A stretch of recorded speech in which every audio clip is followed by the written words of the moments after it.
होईल भिकारी पंढरीचा वारकरी, हाची माझा नेम धर्म, मुखी विठोबाचे नाम. हीच माझी उपासना लागो संतांच्या चरणा, हाची माझा नेम धर्म, मुखी विठोबाचे नाम. तुका म्हणे देवा, तुका म्हणे देवा, हीच माझी थोडी सेवा, हाची माझा नेम धर्म, मुखी विठोबाचे नाम. पांडुरंग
विठ्ठल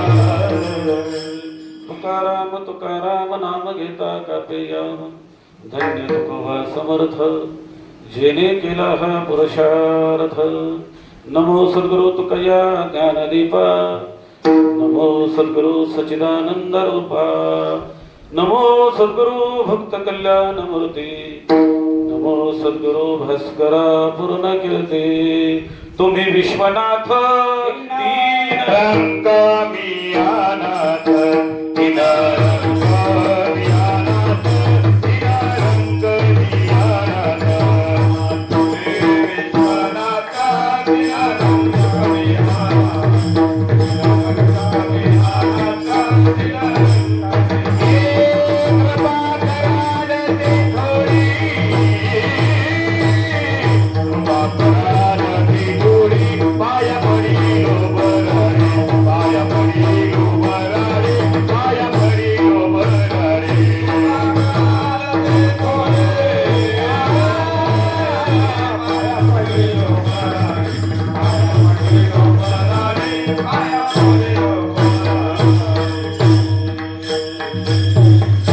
जयांची केलिया स्मरण होय सकल विद्यांचे अधिकरण तेची वंदो श्री चरण श्री गुरूंचे ते नमस्कारोनी आता श्री संतांचे माथा चरणावरी साष्टांग हे करी दंडवत नमो ज्ञानेश्वरा निवृत्ती उदारा सोपान देवा मुक्ताबाई नमो त्रिभुवन पावनी अद्यत्रय जननी देवांचे हे जयांचे केलिया स्मरण होय सकल विद्यांचे अधिकरण तिची बंधू श्री चरण श्री गुरूंचे हे नमस्कारोनी आता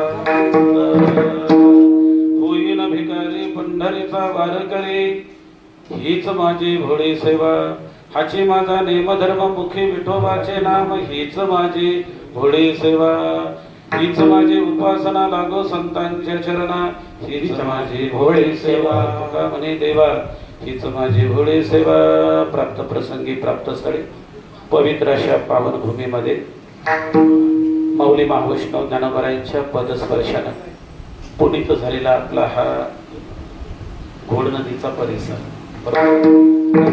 परिसर सह्याद्रीच्या कुशीमध्ये वसलेलं ज्योतिर्लिंगापैकी एक आजही वार नेमका सोमवार असं असणारं महादेवाचं भीमाशंकर नामक असं असणारं स्वरूप आणि या सह्याद्रीच्या कुशीमध्ये 12 ज्योतिर्लिंगापैकी एक असणाऱ्या भीमाशंकर महाराजांच्या नगरीमध्ये आणि पश्चिम पट्ट्यामध्ये विशेष करून आपला हा आंबेगाव तालुका सुजलम सफलम अशा वर्तमान काळातल्या सुस्थितीमध्ये आज या ठिकाणी आपली सर्वांची उपस्थिती आहे. गेली बरेच वर्षापासून अण्णा किती वर्ष झाली असतील आता याचं मोजमाप नाही, बरेच वर्षापासून अधिक मासाचं औचित्य साधून आपल्या गावामध्ये अधिक मास हा अखंड हरिनाम सप्ताह सोहळा बरेच वर्षापासून साजरा होत असतो.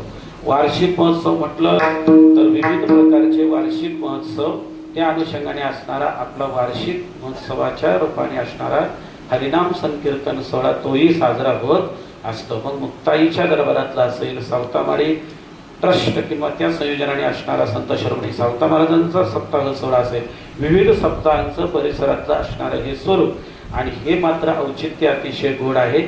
जवळजवळ आता 7:30 वाजून गेलेले आहेत, पण प्रास्ताविकातून बाहेर पडत असताना प्रथमतः आनंदाचं स्वरूप म्हणजे महिना ज्येष्ठ आहे आणि ज्येष्ठात कोणता आहे? अधिक. आता ज्येष्ठाला सुद्धा व्यवहारात काय म्हणतात? लग्नपत्रिकेत हा शब्द ऐकलेला असतो, आमचे ज्येष्ठ चिरंजीव, आमची ज्येष्ठ कन्या. ज्येष्ठ याचा अर्थ असा व्यवहारामध्ये त्याला काय म्हणतात? मोठा. अजून दुसरा एक समानार्थी शब्द आहे थोरला. थोरला मोठा. तसंच महिन्याच्या बाबतीत जर बराबरी करायची म्हटलं, आता आपण सगळ्यांनी व्यावहारिक तुलना करायचं म्हटलं तर मुळातच 12 महिन्यामधला महिना ज्येष्ठ नामक अशा नामाने हा सुद्धा महिना कसा आहे? मोठाच म्हणावा. आणि त्याच्यात अजून भर पडली. जसं म्हणतात ना, चंद्रभागा जर डोळ्याने पाहिली तर पुण्य, आंघोळ केली तर तुम्ही बोलतच नाही काय? गडबड होते का काय? बघा, अवघीच तीर्थे घडली एक वेळा चंद्रभागा डोळा देखरिया. तुकोबराय वर्णन करतायत पंढरी क्षेत्राचं स्वरूप वर्णन करत असताना तुकोबराय आनंदाने बातमी सांगतात नारोडीकर मंडळींना, पंचक्रोशीतील सर्व प्रेमळ अशा जनसमुदायाला त्या ठिकाणी आनंद सांगतायत वर्तमान काळातला. सोलापूर जिल्ह्यातल्या पंढरपूर क्षेत्रातलं स्वरूप जर ऐकायचं नुसतं असेल आणि डोळ्याने पाहायचं असेल तर पहिला नदीचा विचार करावा लागेल. ऐसे चंद्रभागा ऐसे विमान ऐसा विटेवर देव कोठे, आणि चंद्रभागा डोळा देखलिया म्हणजे चंद्रभागा नुसती डोळ्याने पाहिली तरी. आणि मानसपूजेच्या दृष्टीनं नारोडी गावात जरी आपण बसलेलो असलो आणि उद्या सकाळचा प्रवाह आपला पूर्वार्धातला नदीकडे जरी गेलेला असला इथे जवळच, तरी पण आपल्याला मनाने चंद्रभागा दिसल्याशिवाय राहणार नाही. नुसती पाहिली तरी पुण्य. आणि माझा प्रश्न होता, आंघोळ केली तर? चला एक गोष्ट घेऊ, दूध मुळातच गोड, मुळातच पवित्र, साखर टाकली तर? हा शब्द येतो अधिक महिन्याचा. अण्णा अधिकस्य अधिक फलम, अधिकस्य अधिक फलम. चंद्रभागेत जर आपण स्नान केलं तर अधिकच पुण्य. शिवाय पुढे आपण पुंडलिकरायांच्या दर्शनाबरोबर पुढे परमात्माच्या दर्शनाला आपण समागमामध्ये गेलो तर अधिकच पुण्य, अधिकच पुण्य. तसं हे महिन्याचं औचित्य आहे. अधिकस्य अधिक फलम. हा पुरुषोत्तम मास आहे, हा परमात्म्याचा विशेष महोत्सवाचा काळ आहे. आणि या मासामध्ये विशेष स्वरूपानं परमात्म्याची जर आपण सेवा केली तर मला वाटतं, बरं का, मी व्यवहाराने बोलून जातो, अण्णा काही चुकलं तर मला सांगा. व्यवहाराच्या दृष्टीने जर पाहिलं तर संपूर्ण 12 महिन्याच्या भक्ती मनोदयाचं पुण्य या महिन्यातल्या भक्ती मनोदयाने आपल्याला मिळाल्याशिवाय राहणार नाही. असा हा पवित्र महिना आहे. या पवित्र महिन्यामध्ये दरवर्षाप्रमाणे याही वर्षी सप्ताहाचं कीर्तन रूपी सेवेचं, त्यामध्ये मग पूर्वार्धात हरिपाठ असेल, त्याच्या अगोदर पूर्वार्धामध्ये नियमाचं भजन. नियमाच्या भजनाकरता ही आपली जी भूमी आहे, मला वाटतं आपल्या सह्याद्रीच्या पट्ट्यामध्ये एवढीच भूमी अशी आहे की इथंच फक्त नियमाच्या भजन इथं नांदलं गेलं. इथं काय झालं, ते नांदलं गेलं. आणि नंतर नांदल्यानंतर याचा जो सुगंध आहे तो दरवळल्यासारखा तो परिसराकडे गेला, पण फक्त राहण्यासाठी गेला. पण नियम नांदतोय कुठं? मात्र नारोडे गावात. मी नाही बोलत, दादा महाराज शिरवळकर असेल, दादा महाराज मनमाडकर असतील. मी नवीन नोकराला तेवढा मी ती कीर्तन ऐकायला इथं यायचो, त्यावेळेला मी पाहायचो महाराज ज्येष्ठ श्रेष्ठ मंडळी, महाराज बुजुर्ग अशी पंडित असे असणारे महंत, आणि ज्यांचं अमृतासारखं असं स्वरूप पाझरलेलं आहे, अशांचा स्पर्श या पावनभूमीमध्ये झाल्यानंतर प्रास्ताविकामध्ये प्रत्येक जण नियमाच्या भजनाचा उल्लेख केल्याशिवाय राहिले नाही. तो उल्लेख केलाच पाहिजे. मला महाराजांनी सांगितलं होतं, बाबा बोलले होते, म्हणजे तुम्ही नियमाच्या भजनाला आला तर अजूनच बरं होईल. पण काय आहे, आपलं नशीबच असं चित्र विचित्र असतं महाराज. या नशिबापुढं कोणाचं काही चालतं का? कोणाचं काय? आले देवाजीच्या आले देवाजीच्या मना, आले देवाजीच्या मना, आले देवाजीच्या मना. तेथे कोणाचे जाणेना, तेथे कोणाचे जाणेना. हरिचंद्र ताराराणी, हरिचंद्र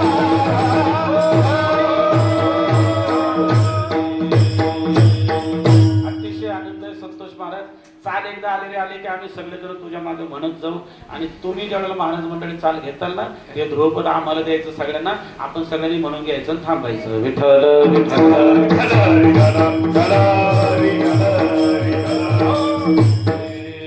आले देवाजीच्या मना. विस्तार एवढ्या करता केला ना की प्रत्येकाचं जे स्वरूप आहे ते कर्मामध्ये बांधलेलं गेलं आहे. पण उत्तरार्ध आपल्या सगळ्यांचं गोड येऊ. नियमाचं भजन जरी आपल्याला पाहायला अनुभवायला जरी मिळत नसलं तरी पण त्या नियमाच्या भजनाचं होणारं जे काही पुण्यशील सौंदर्य आहे ते तुमच्या माझ्या परपंचात भर टाकल्याशिवाय राहत नाही. तेवढ्या करता हे सगळा विस्तार वाढवला. नियमाच्या भजनाचा पूर्वार्ध, नंतर असणारा भजनाचा आनंद, हरिपाठाची आनंदाची स्थिती, नंतर कीर्तन रूपे सेवा. आज एक आगळं वेगळं स्वरूप आपण अभंगाचं चिंतनाकरता निवडलेलं आहे. तुकोबरा या ठिकाणी एक आगळ्या वेगळ्या स्वरूपातून 2 प्रकारची भूमिका या अभंगातून मांडतात. पहिली भूमिका आहे, 2 शब्द ध्यानात ठेवा, 9:15 वाजेपर्यंत, पंढरीची वारी आणि पांडुरंगाची सेवा. हे 2 शब्द. पहिली भूमिका अत्यंत महत्वाची.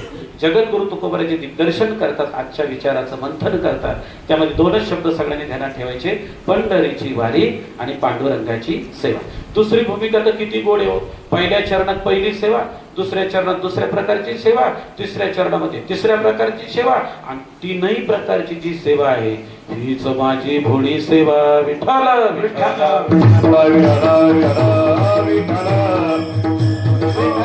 पहिल्या चरणाचा जर विचार केला, अभंगाची भूमिका मांडत असताना काय महाराजांनी बुद्धी दिली मला काही कळत नाही.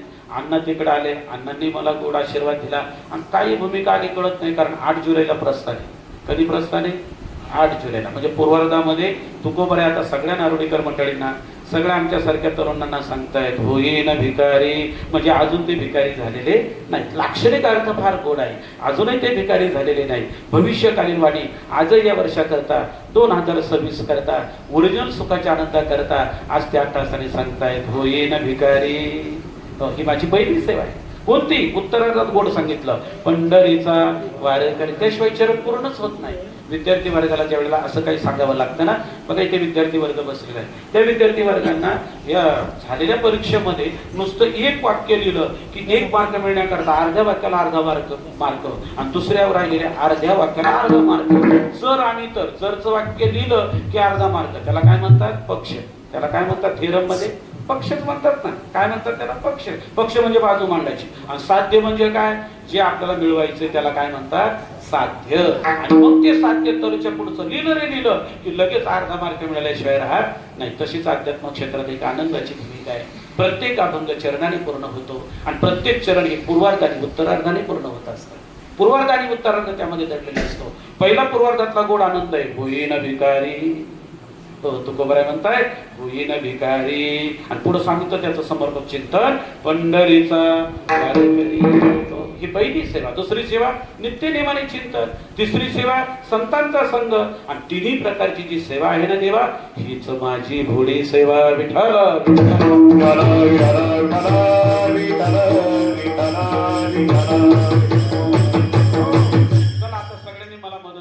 पहिली भूमिका आहे पंढरीची वारी आणि पांडुरंगाची सेवा.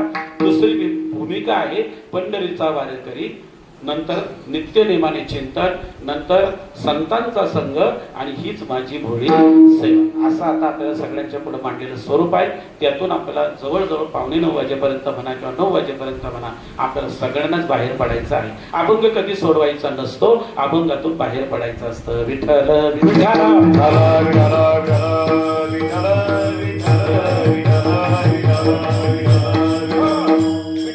पंत आणि रुक्मिणी मातेच्या उपास्य दैवताच्या पवित्र अशा दरबारामध्ये आणि आपल्या नारोडी गावच्या पवित्र अशा पावनभूमीमध्ये अखंड अधिक मास हा हरिनाम सप्ताह ज्यांनी सुरुवात केली ते स्वानंद सुखनिवासी साधू बाबा वायकर ब्रह्मलिंग वैकुंठवासी कोंडाजी बाबा डेरे, त्याचबरोबर माधूबाबा घोडेकर वैकुंठवासी विठ्ठल बारसोडे गुरुजी, या सर्वांच्या गोड आणि कृपा आशीर्वादाने, त्याचबरोबर हरिभक्तीपरायण ज्ञानेश्वर माधव फुले दादा हरिभक्तीपरायण अण्णा निवृत्ती अण्णा, त्याचबरोबर हरिभक्तीपरायण दत्तात्रय महाराज नाईक, या सर्वांच्या मार्गदर्शनाने हा गोड असा हा सप्ताह सोहळा चालू आहे.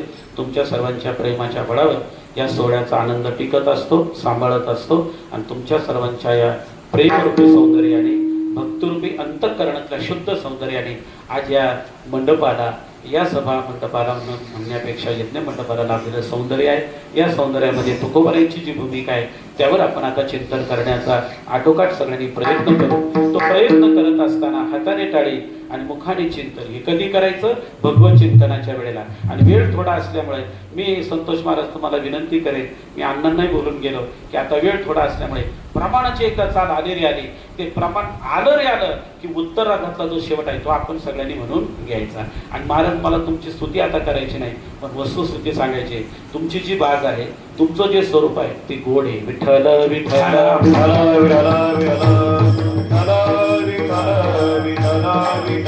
यातलं काही कळत नाही, पण अण्णा वगैरे आम्हाला नेहमी मार्गदर्शन करत असतात की या यज्ञ सोहळ्यामध्ये वाटचाल करत असताना विण्याचा जो स्वर असतो, मृदुंगाचा जो स्वर असतो, त्याच्या पुढेही जायचं नाही आणि त्याच्या मागे सुद्धा थांबायचं नाही. किती ठसकेबाज चाली येतात, किती गोड वाईट प्रदूषण आलेलं आहे. प्रदूषण तसं 3 प्रकारचं मलाही वेळखा देऊन बसलंय, तुम्हालाही वेळखा देऊन बसलंय. कोणतं? पाण्याचं प्रदूषण, हवेचं प्रदूषण आणि आवाजाचं प्रदूषण. याला आता आध्यात्मिक भाषेमध्ये म्हणतात जलप्रदूषण. ध्वनी प्रदूषण आणि वायू प्रदूषण.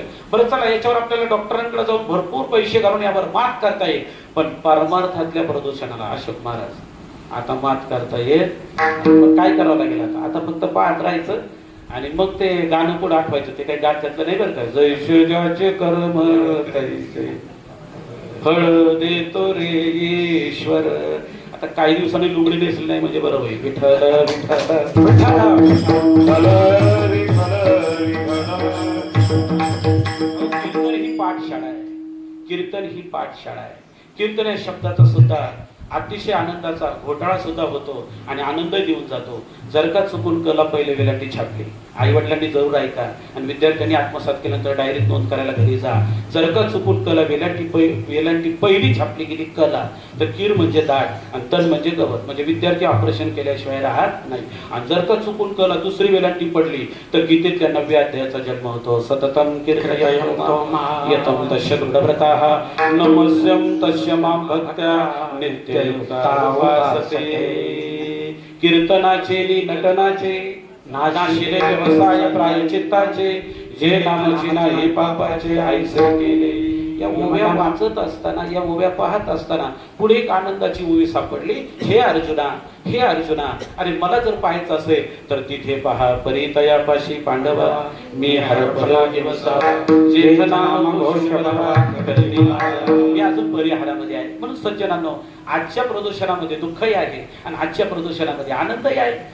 आपुली आपण करा सोडव. विषय का वाढला, प्रस्तावना का वाढली, त्याला कारण आहे. प्रदूषण किती वाढलंय. आज कोणताही अबंधन, कोणत्याही चालीन, कोणतीही गडबडन, कोणती कशी गडबडन आणि बळच हो म्हणावं लागतं. उलट म्हणतात बरं वाटलं असं बोला, 2000 जास्त घ्या. विठ्ठल विठ्ठल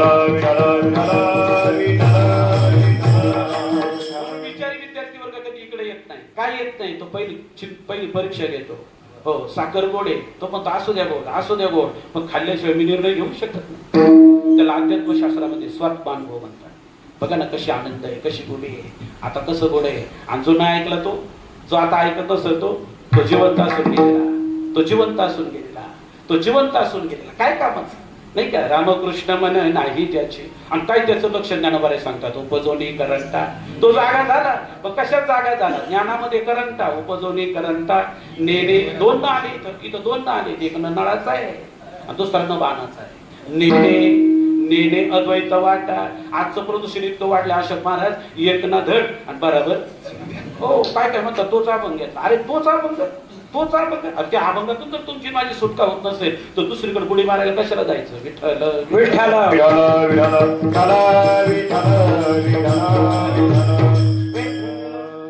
महाराज. मला एक दृष्टांत आठवला. कदम माऊली नेहमी सांगतात की चाकण चौकामध्ये गुरुजींच्या धर्मशाळेतून आम्ही सगळे मंडळी येत होतो.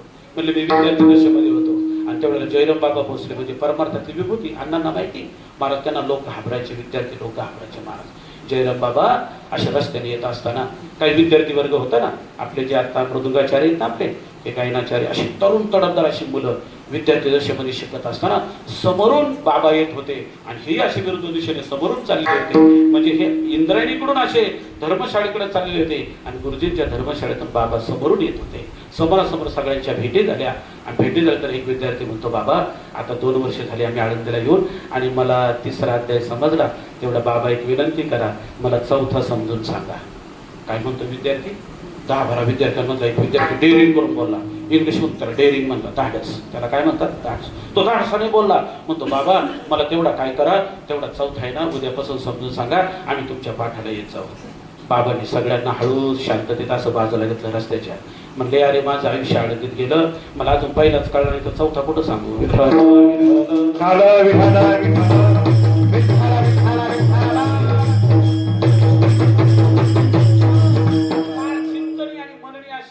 हे विषय आहेत महाराज, हे विषय चिंतनी, हे विषय असे गोड आहेत महाराज. म्हणून हे विद्यालय, ही पाठशाळा, वय किती होऊ द्या, वयाची काळजी करूच नका. आपण वाढलो का कमी झालो, निदान कीर्तनापुरतं तरी म्हणा ना कमी झालं. बाहेर गेलं म्हणा वाढते, बाहेर वाढलो म्हणा. त्याला माया म्हणतात, त्याला मोह म्हणतात, त्याला ममता म्हणतात. त्या मायेमध्ये जे खरं असतं ते खोटं दिसतं आणि जे खोटं असतं ते. आता खरं सांगा मला, आपण वाढलो का कमी झालं. कमीच झालं. आजचा दिवस कमीच झाला आपला. आजचा दिवस गेला ना आपला, आपल्या आयुष्यातला गेला. आजचा दिवस गेला. पण माया किती विचित्र आहे. बाहेर गेला म्हणतो आम्ही मोठे झालो, वाढदिवस. अरे वाढ नाही, तो दिवस आहे. तो कोणता दिवस आहे असं विचाराने मन करायचं आणि असं मन ज्यावेळेला प्रभृत होईल ना, त्यावेळेला कल्याणाचं साधन निवडलं जातं, त्यावेळेला आनंदाचा शोध होतो, त्यावेळेला आनंदाची वाट सापडते. म्हणून व्यक्तिगत कल्याणाचं चिंतन म्हणजे संतांचे विचार आहे, व्यक्तिगत सुखाची शांती म्हणजे संतांचे विचार आहे. संतांचे विचार ग्रहण केल्यानंतर आपण ज्यावेळेला सगळे प्रपंचात जाऊ, त्या प्रपंचात गेल्यानंतर ज्यावेळेला विचार जागा होईल, विचार निर्माण होईल, त्या विचारावर विचार करणं, त्याचं नाव कीर्तन आणि प्रवचन. विठ्ठल विठ्ठल विठ्ठल विठ्ठल आपलं मन प्रवृत्त करण्याकरता ही या ठिकाणी असणारी काय आहे, साधना आहे. लावणी मृदुंग श्रुती ताल सेवो ब्रह्मरस आवडीने. आजचं चिंतन दोन भूमिकेतून आहे, पंढरीची वारी आणि पांडुरंगाची सेवा. जगद्गुरु तुकोबा आहे या ठिकाणी उपास्य दैवताच्या या ठिकाणी चैतन्य रूपी गाभाऱ्यामध्ये प्रवेश केल्यानंतर आपलं मनोगत व्यक्त करतायत. होईन भिकारी पंढरीचा वारकरी, देवा होईन भिकारी पंढरीचा वारकरी. पंढरीच्या वारीबद्दल दिग्दर्शन करत असताना तुकोबरे आपल्या गावाला कधी आले? नंतर तुम्ही थोडं सावधान बसलं तरी चालेल, पण माझ्या 2-3 शब्दाकरता थोडं सावध राहा, कारण ऐकणं हा सुद्धा एक रोग आलेला आहे. नीट नाही ऐकलं तर ध्यानात राहत नाही, आणि ध्यानात नाही राहिलं तर समाजात किंमत शून्य. विठ्ठल विठ्ठल विठ्ठल विठ्ठल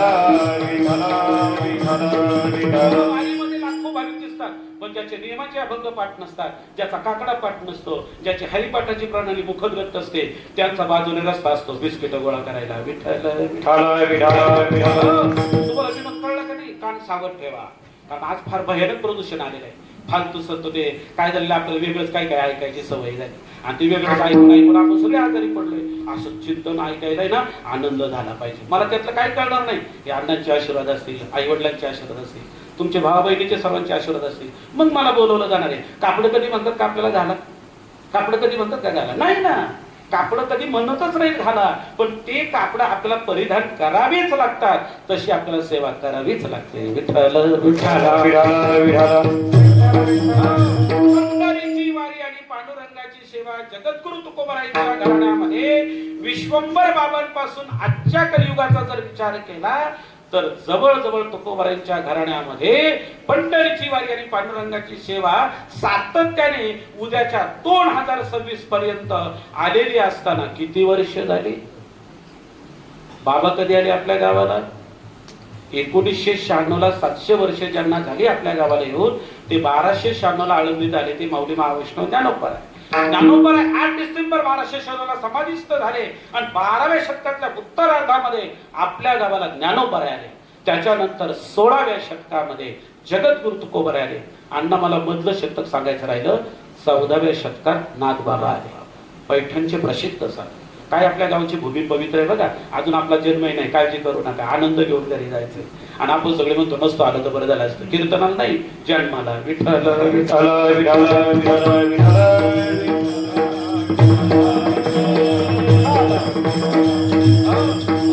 एक थोडासा युक्तिवाद सांगतो आणि माझ्या मुख्य विषयाकडे येतो. नापास होणं सर्वात अवघड, पास होणं सर्वात सोपं. नापास होणं सर्वात अवघड. एक विद्यार्थिनी उठून उभी राहिली, ती म्हणली, काहो सर, तुम्ही कालही वर्गात असंच बोलले की नापास होणं सर्वात अवघड आणि पास होणं सर्वात सोपं. तुम्ही तर आम्हाला 18 ते 19 प्रश्न फळ्यावरती लिहून दिले, आणि उद्याच्या 2 दिवसांनी होणाऱ्या परीक्षेमध्ये तुम्ही आम्हाला असं सांगितलं की 18 ते 19 प्रश्नांपैकी फक्त 2 ते 3च प्रश्न येतील, पण ते कोणते येतील हे मात्र सांगता येत नाही. पण आम्ही देतो, आत्मविश्वासाने सांगतो विद्यार्थ्यांना तुम्हाला की या 17 ते 18 प्रश्नांपैकी 2 ते 3 तुम्हाला प्रश्न येतील. तुमचे कष्ट व्हायला जाणार नाहीत. आणि काहो सर, 2 दिवस झाले आम्ही किती त्रास घेतोय, ते प्रश्न पाठ करण्यामध्ये आम्ही आमचा वेळ घालवतोय, आणि आज मात्र तुम्ही सर्व विद्यार्थ्यांसमोर सांगताय की पास होणं सर्वात सोपं, नापास होणं सर्वात अवघड. ती विद्यार्थिनी फार हुशार होती, ती बाहेर गेली. बाहेर गेल्यानंतर सगळ्या विद्यार्थिनी बोलून घेतल्या, ग्रुप जमा केला, सगळ्या विद्यार्थिनी एकत्र आल्या, सगळे